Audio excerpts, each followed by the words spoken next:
ನಮ್ಮ ಅಂದದ ಚಂದದ ಸುಬ್ಬಲಕ್ಷ್ಮಿ ಸಂಸಾರ, ನಮ್ಮ ಸುಬ್ಬಲಕ್ಷ್ಮಿ ಸಂಸಾರ, ನಮ್ಮ ಸುಬ್ಬಲಕ್ಷ್ಮಿ ಸಂಸಾರ. ಒಬ್ಬ ನೋವಿನಿಂದ ಒಂದು ಮಾತು ಹೇಳ್ತೀನಿ ಕೇಳಿ. ಇದುವರೆಗೂ ನಮ್ಮ ಮನೆಯಲ್ಲಿ ಯಾರೂ ಕುಡಿತಿರ್ಲಿಲ್ಲ. ನಮ್ಮ ಊರಿನಲ್ಲೇ ಹೋಗಿ ಕೇಳು, ಇಡೀ ನಮ್ಮ ಮನೆತನದ ಮೇಲೆ ಒಂದೇ ಒಂದು ಸಣ್ಣ ಕಪ್ಪು ಚುಕ್ಕೆ ಇಲ್ಲ. ಇಷ್ಟು ವರ್ಷದಿಂದ ಆ ಗೌರವವನ್ನು ಉಳಿಸ್ಕೊಂಡು ಬಂದಿದ್ದೀನೋ, ಆದರೆ ನೀನು ಈಗ ಅದೆಲ್ಲಕ್ಕೂ ತಿಲಾಂಜಲಿ ಹಿಡೋ ಹಾಗೆ ಮಾಡ್ತಿದ್ದೀಯಲ್ಲೋ. ಇವಾಗ ನೀನು ನನ್ನ ಜೊತೆ ಕಾಲು ಬಂದಿಲ್ಲ ಅಂದ್ರೆ ನಾನು ಇಲ್ಲೇ ಕಾಲು ಬಿಟ್ಟು ಕ್ಷಮೆ ಕೇಳ್ತೀನಿ ಅಷ್ಟೇ.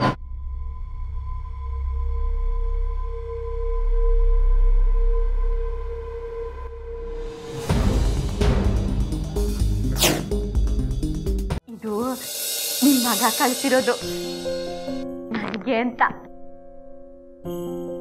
ನಿನ್ಗೋಸ್ಕರ ಒಂದು ಗಿಫ್ಟ್ ತರಿಸಿದ್ದೀನಿ. ಗಿಫ್ಟ್?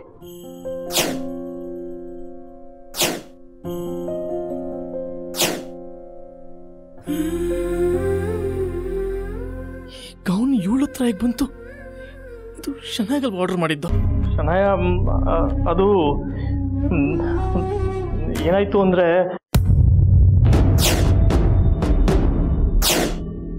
ನೀನ್ ಮನೇಲೇ ಇರ್ಬೇಕಾದ್ರೆ ನಿನ್ ಗಂಡ ಯಾಕೆ ಗಿಫ್ಟ್ ಅನ್ನು ಕೊರಿಯರ್ ಮಾಡ್ದ? ಓಕೆ ಸರಿಪಾ, ಗಿಫ್ಟ್ ತಂದು ಕೊಟ್ರು. ಆದ್ರೆ ಈ ಗೌನ ನೀನ್ ಯಾವತ್ತಾರು ಈ ತರ ಬಟ್ಟೆ ಹಾಕೊಂಡಿದ್ಯಾ? ಇಲ್ಲ. ಅದು ಬೇರೆ small size. Good morning guys. Good morning Yashu. Good morning Jenny. Good morning ma'am.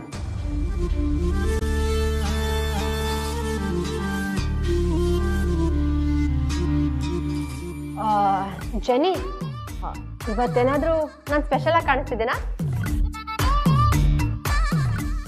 No ma'am.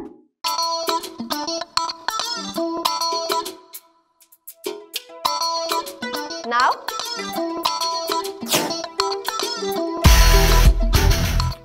It's good. Good? Idiot. It's gorgeous. ನೋಡಿ ಮೇಡಮ್. ಓಕೆ ಓಕೆ ಸಾರಿ ಪಾಪ, ನಿನಗಿದೆಲ್ಲ ಹೇಗೆ ಗೊತ್ತಾಗಬೇಕು? ಇಷ್ಟು ಕಾಸ್ಟ್ಲಿ ಅಫೋರ್ಡ್ ಮಾಡೋಕ್ಕಾಗಲ್ಲ. Fine, do your work. Bye. Good morning Shanaya. Good morning Aditya. ಮತ್ತಾ I'm good.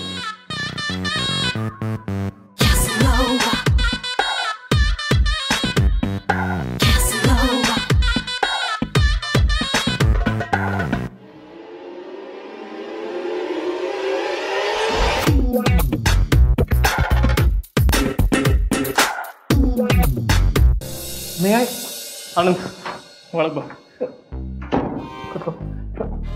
ಏನಾಯ್ತು ಗುರು? ಯಾಕೆ ಇಷ್ಟು ಟೆನ್ಷನ್ ಅಲ್ಲಿ ಇದೆಯಾ? ಒಂದು ದೊಡ್ಡ ಪ್ರಾಬ್ಲಮ್ ಆಗಿದೆ ಕಣೋ. ಪ್ರಾಬ್ಲಮ್?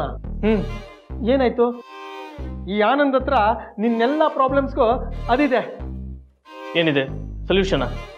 ಅಲ್ಲಲ್ಲ, ಅದಲ್ಲ, ಅದು ಇಂಗ್ಲೀಷ್ ಅಲ್ಲ, ಕನ್ನಡದಲ್ಲೇ ಬೇರೆ ಏನೋ ಇದೆ. ಅದೇ ಈ ಮದುವೆಲಿ ಹಾಕ್ತಾರಲ್ಲ. ತಾಳಿ. ತಾಳಿ ಅಲ್ಲ, ಮದುವೆಲಿ ಕತ್ತಿಗೆ ಹಾಕ್ತಾರಲ್ಲ. ಹಾರ.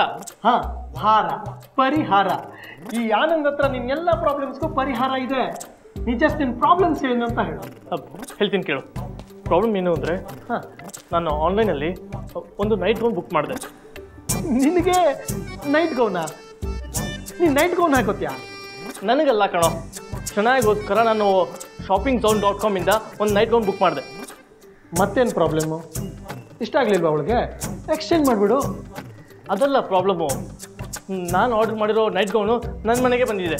ಅರೆ, ಚೆನ್ನಾಗಿ ಗೌನ್ ತೊಗೊಂಡು ಮನೆಗೆ ಬಂದ್ಬಿಟ್ಲಾ? ಆನಂದ್, ಸ್ವಲ್ಪ ಪೂರ್ತಿ ಕೇಳ್ತೀಯಾ? ಆಮೇಲೆ ರಿಯಾಕ್ಟ್ ಮಾಡು ಪ್ಲೀಸ್.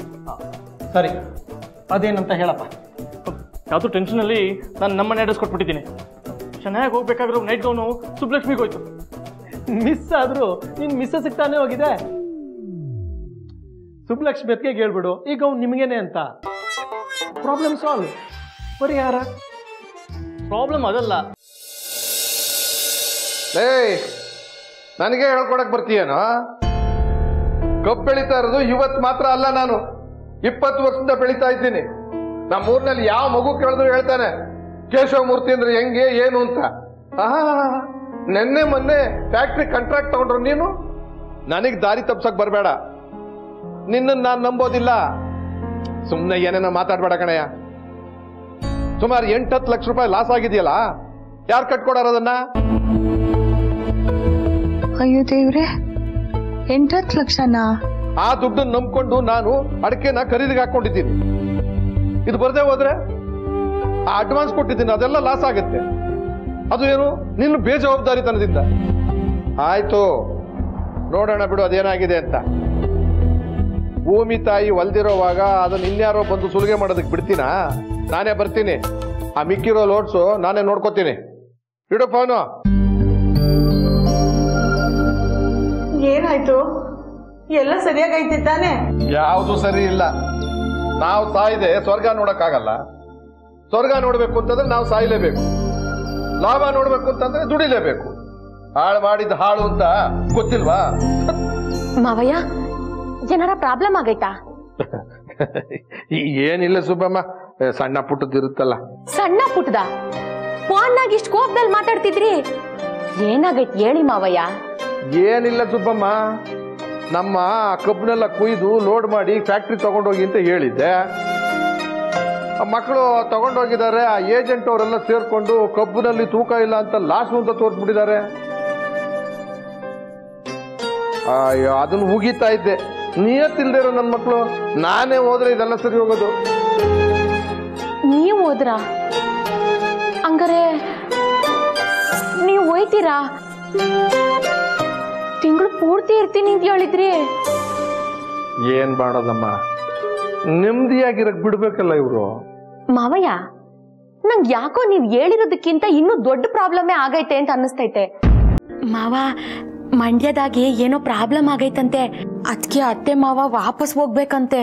ಅಪ್ಪ ಅಮ್ಮ ನಾಳೆ ಬೆಳಗ್ಗೆ ಊರಿಗೆ ಹೋಗ್ತಾ ಇದಾರೆ.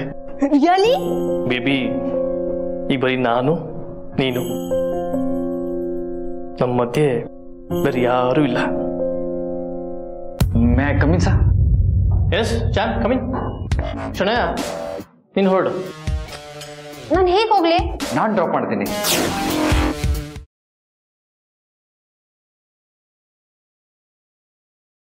ಏನು ಹೇಳ್ತಾ ಇದ್ದೀರಿ ಮೇಡಮ್ ನೀವು? ನನ್ನ ಮಗಳು 5 ದಿವಸದಿಂದ ಅವಳು ಗಂಡನ ಮನೇಲಿಲ್ವಾ? ಹೌದು ಸರ್. ದುಡ್ಡಿನ ಆಸೆಗೆ ಅವನೇ ನನ್ನ ಮಗಳನ್ನೇನೋ ಮಾಡಿರ್ಬೇಕು.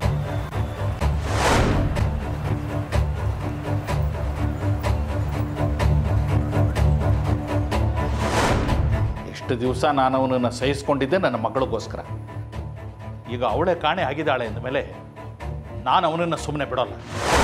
ನೀವು ಹೇಳಿದ ಪ್ರಕಾರ ನಿಮ್ಮ ಮಗಳು ನಿಮ್ಮ ಅಳಿಯನಿಂದನೇ ಕಣ್ಮರೆ ಆಗಿದ್ರೆ ನಿಮ್ಮ ಅಳಿಯ ಅಲರ್ಟ್ ಆಗ್ಬೋದು. ಅದರಿಂದ ನಿಮ್ಮ ಮಗಳಿಗೇನಾದರೂ ಅಪಾಯ ಆದರೆ?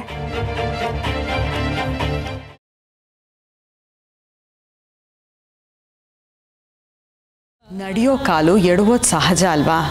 ಹಾಗೆ ಇದು. ಅವಳಿಗೇನೂ ಆಗೋದಿಲ್ಲ, ನೀವು ಧೈರ್ಯವಾಗಿರಿ. ನಮ್ಮ ಜಾಜಿಗೆ ಏನೂ ಆಗಲ್ಲ, ಏನೂ ಆಗಲ್ಲ. ಅವಳು ಸುಖವಾಗಿರ್ತಾಳೆ, 100 ಕಾಲ ಬಾಳ್ತಾಳೆ.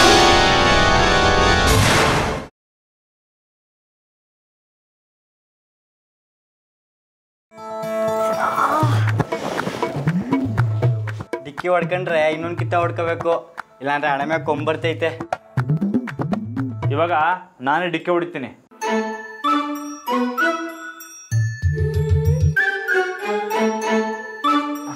ಇವಾಗ ನಾಡಮೆ ಹೊಡಿತಾರೆ.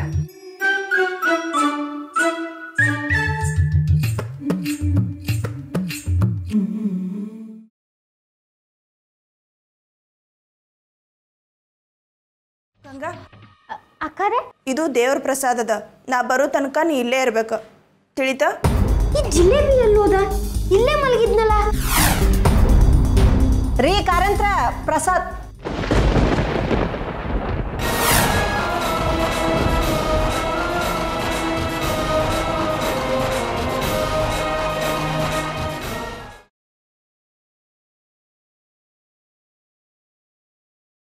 ನಾನು ನಿಮ್ಮ ಮಗಳನ್ನ ಬಿಟ್ಟು ಹೋಗ್ತಾ ಇರ್ತೀನಿ ಅಷ್ಟೇ. ಹಾಗೆಲ್ಲ ಮಾಡ್ಬಿಡಿ. ನಮ್ಮ ಹುಡುಗಿ ಗೊತ್ತಿಲ್ಲ ತಪ್ಪು ಮಾಡ್ಬಿಟ್ಟಿದ್ದಾಳೆ. ಗೊತ್ತಿದ್ದೋ ಗೊತ್ತಿಲ್ದೇನೋ ಮಾಡಿರೋ ತಪ್ಪು ತಪ್ಪೆ. ನಿಮ್ಮ ಅಪ್ಪನಿಗೆ ತಕ್ಕನಾದ ಮಗಳೇನೆ ನೀನು. ಅವ್ರು ಬದುಕಿರೋವರೆಗೂ ಯಾರೊಬ್ರು ನಮ್ ಕಡೆ ಬೆಟ್ ಮಾಡಿ ತೋರಿಸ್ತಿರ್ಲಿಲ್ಲ. ಮದುವೆ ಆಗೋ 3 ದಿವಸಕ್ಕೆ ನಾವ್ ಇಂಥ ಮಾತೆಲ್ಲ ಕೇಳೋ ಅಂತ ತಂದ್ಬಿಟ್ಟಲ್ಲ.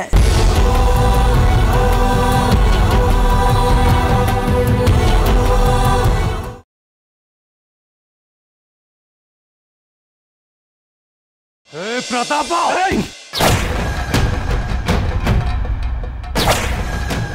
ಅಬ್ಬೆ ಇಲ್ಲಿ ನೋಡಿ ಅಬ್ಬೆ.